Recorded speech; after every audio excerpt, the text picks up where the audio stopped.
What do you feel about migrant workers working in Singapore? I'm okay with it. They are needed to work in Singapore to do the jobs that Singaporeans don't want to do. They are good people that help Singapore build stuff. I think they are okay. I really respect them, but I think I feel that they are mistreated in a way. Like they don't have proper shelter and proper place to eat. I think they're very hardworking and they're always under the sun. So I feel like they are sometimes underappreciated for all the hard work they are doing. How often do you see them a week? I see them very often, see them outside my house in public transport, yeah, playing cricket and stuff. Almost every day. Every day. Every day. Every day at the construction site. Because they are all around Singapore. Like there are a lot of them. Jurong East now got a lot of construction. So pretty much. Do you feel that Singaporeans mistreat them a lot? Especially like their employers? Not that I know of. Do you think that they work very long? And do you think that they are underpaid for the work that they do? Underpaid? That's what they're paid to do. I think I would pay them the same amount of money. It's not like they got any qualification or anything, right?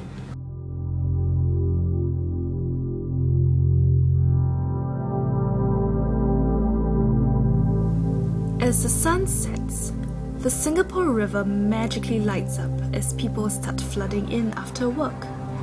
Clarke Quay is one of the most well-known places to hang out and unwind, with expats, locals and tourists coming together to party.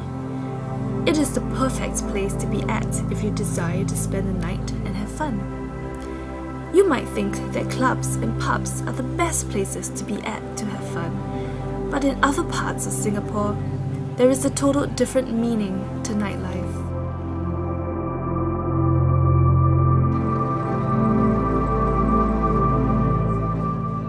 Little India is another bustling place which many people visit in Singapore. Expats, locals and tourists also flood the streets of Little India. However, many migrant workers spend a lot of their time there.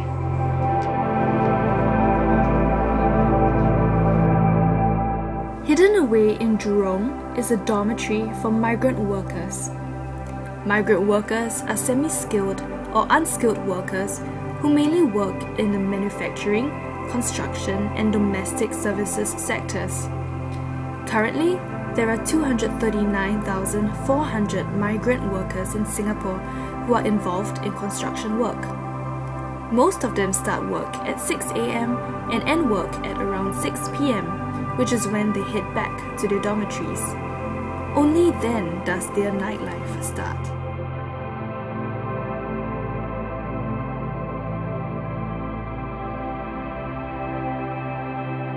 Okay, what is your name?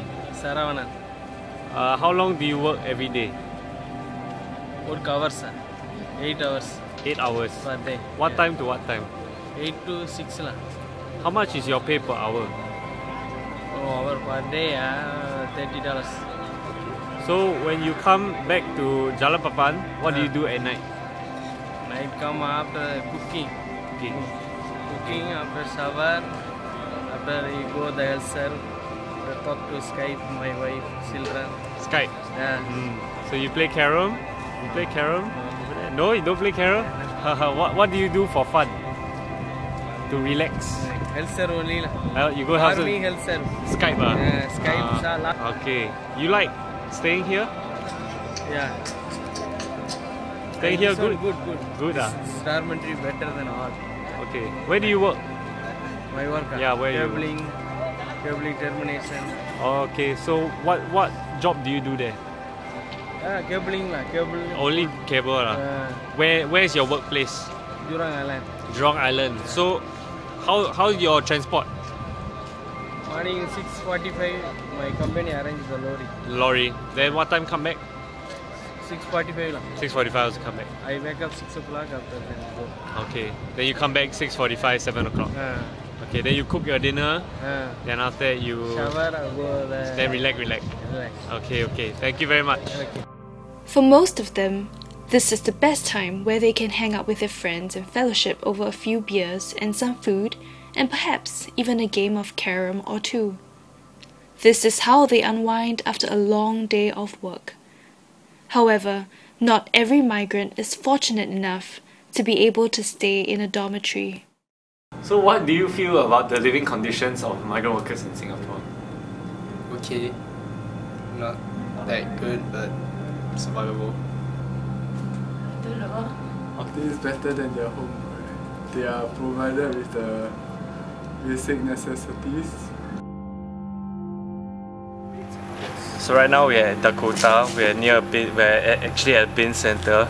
As you can see, there are clothes hanging behind at the bin center. So let's just go inside. So we got some tips that some people are sleeping inside the bin center.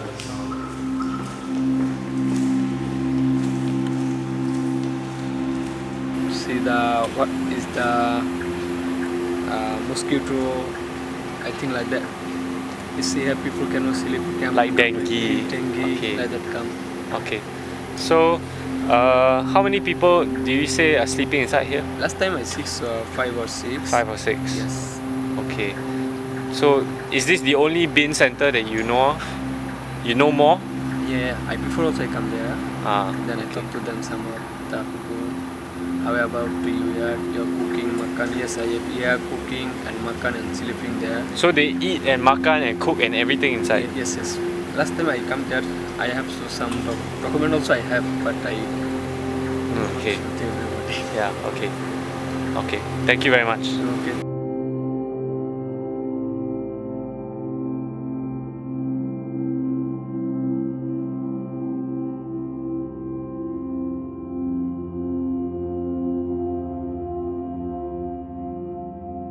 There are even more unfortunate migrants who have no place to stay. Some of these migrants get injured during work, and because of their injuries, their bosses choose not to provide for them and chase them out of their dormitories. Some of them get cheated by the agencies that send them there. Living on the streets can be dangerous and unclean, and also very uncomfortable. Li Xing, one of the migrants that HealthServe has reached out to, is one of the unfortunate migrants who used to sleep on the streets. This is his personal account. 我来新加坡做工，原因就是只有一个，我妈不是在国内，她那个患的那个糖尿病，已经是怎么讲？医生去看了很多次医生，他说已经是。 到了晚期了，但是家里边又穷。后来我听说我的一个朋友啊什么，人家来到就是新加坡，人家做工了，人家赚了点钱，比在国内好。后来我通过就是那个朋友，我问了一下人家，让人家给我介绍了一下，完了就是那个考试通过了。 考试通过了，就是在新加坡我朋友这边走了一个公司，就是我们在的这个展会公司，介绍了一下，花了2万5过来干了2个多月，受伤了。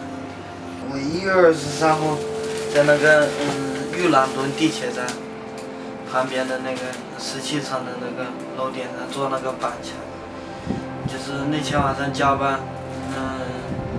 加通宵，踩上去脚底下有一些塑料管子，滑了一下，一下这个膝盖给跪倒，弄得骨裂了。我3月6号自己，那不是你刚来新加坡做了2个多月工，也挣了一点钱，寄回家里一点，就是自己留了几百块钱的生活费。就很晚了，我的宿舍在那个文理连错岗了。 就赶不回去了，赶不回去，我没办法了，没地方住，我也没有钱，我外边跟他们就是这个受伤的人，在外边睡了一晚上，早上起来了，包也被人偷走了，里边就是我国内的身份证、2个医院的全部资料，什么护照啊，什么东西，还有就是200多块钱就是宿舍门卡，东西，其余的就是。 一些充电器啊什么东西。Lee Sing is now staying at Murai Lodge, where he has a proper bed, sanitation and a roof over his head. As Lee Sing and most of us are sleeping after a day's work, there are a handful of migrant workers who have just started their jobs.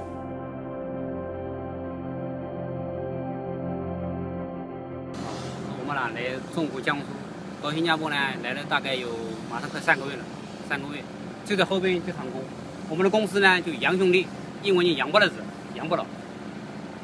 来了，我们做工呢就是说了，白天做，晚上啊做，有事情下来呀就通宵的做。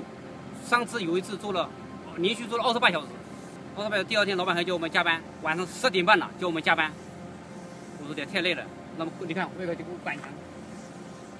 没有灯光，你看外边，10点半开始加班的时候还要加班，我们就累啊，我就不能再去了，太凶了嘛，晚上没灯光我不去，老板就发火，不行就回家，你看，不行就我们回家了，老板真的太懂我，他叫我们自己出机票，我们就自己出喽，这么安全，不安全叫我们回没回喽，就自己会考虑赚钱，性命也重要的，他不顾新加坡的法律，对不对？叫我们做，叫我们死，对不对？回家可以，说你们拿机票拿来。他没有钱，我没有钱，对不对？有钱吗？ These guys start their shift at around 10 p.m. and end at 6 a.m. Construction at night means bad lighting, and that could mean very dangerous work.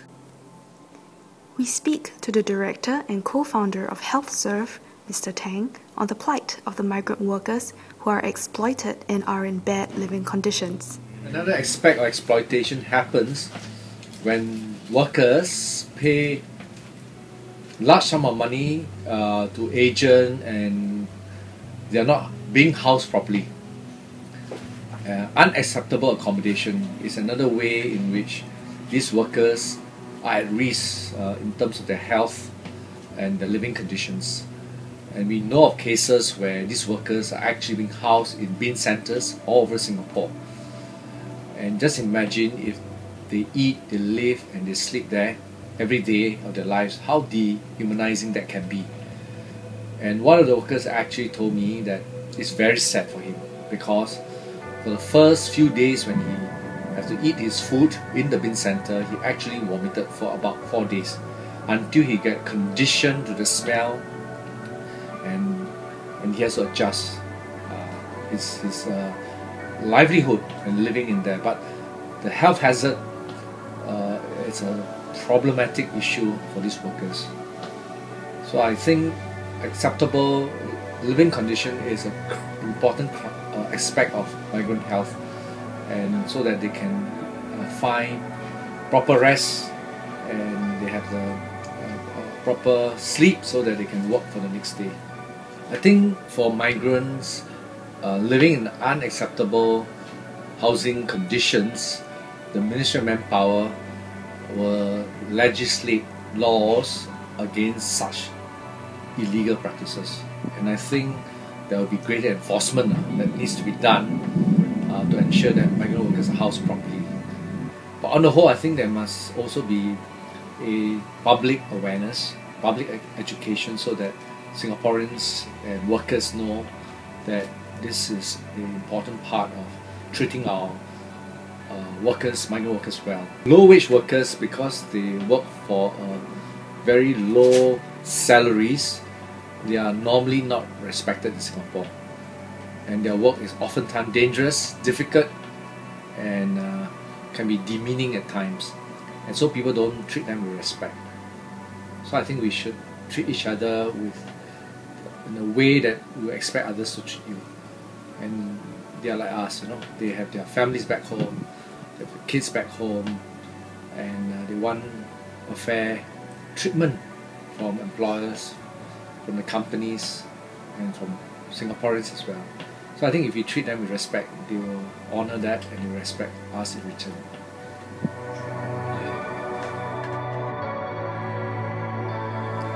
But if that is what it takes to put food on the table for not just them but their families back home, then that is what they will do. Food, shelter, family. Are we really so different? Are beds and hope reserved only for the privileged few?